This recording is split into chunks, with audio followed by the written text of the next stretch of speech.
Shalom sahabat yang dikasihi Tuhan. Salam sehat, salam damai sejahtera di dalam Kristus Yesus Tuhan kita. Sahabat yang dikasihi Tuhan, pembacaan firman Tuhan hari ini dari 2 Tawarik pasal yang ke-16. Saya memberi tema adalah jangan memulai dengan roh dan mengakhiri dalam daging.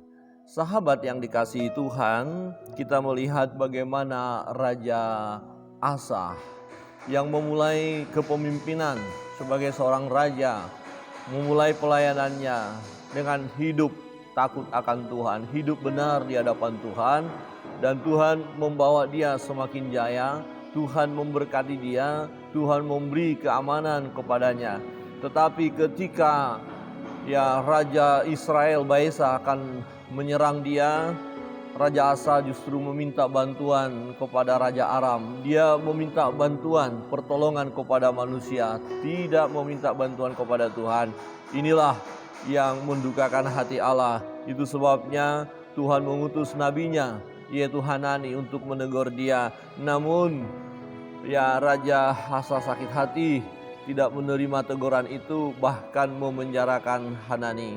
Sahabat yang dikasihi Tuhan, kebenaran firman Tuhan di ayat 7, 8, 9 dan juga 12 berbunyi demikian.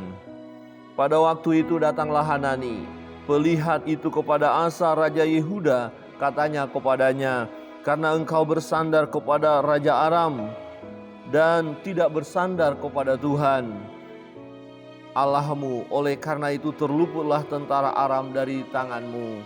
Bukankah tentara orang Ethiopia dan Libya besar jumlahnya, kereta dan orang berkudanya sangat banyak?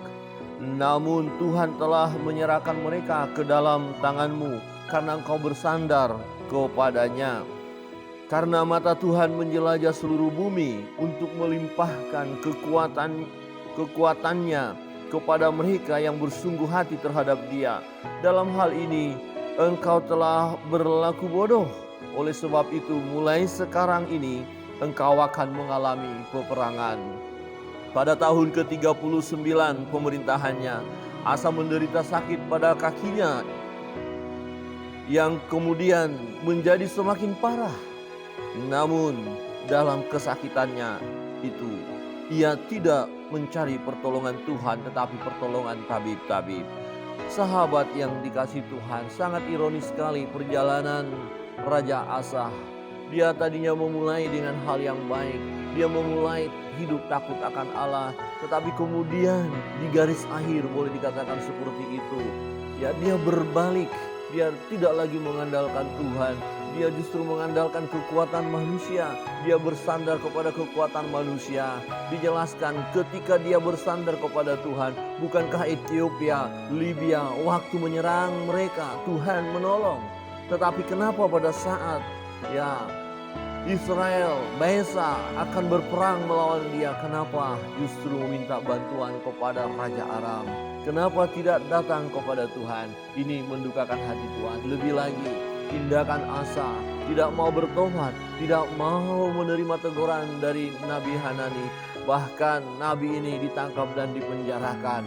Sahabat yang dikasihi Tuhan, hati Raja Asa tidak mau bertobat, mengeraskan hati dia, sehingga ketika dia sakit, semestinya pada saat dia sakit, ini adalah kesempatan untuk introspeksi diri, ini kesempatan untuk memandang kepada Allah, ini kesempatan untuk bertobat.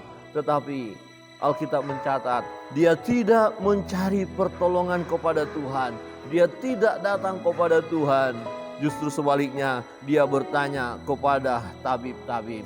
Dia tidak datang kepada Tuhan. Dia tidak mau bertobat. Sampai garis akhir dia meninggal tanpa menyerahkan diri kepada Tuhan. Sahabat yang dikasihi Tuhan, ini menjadi satu peringatan kepada kita sekalian.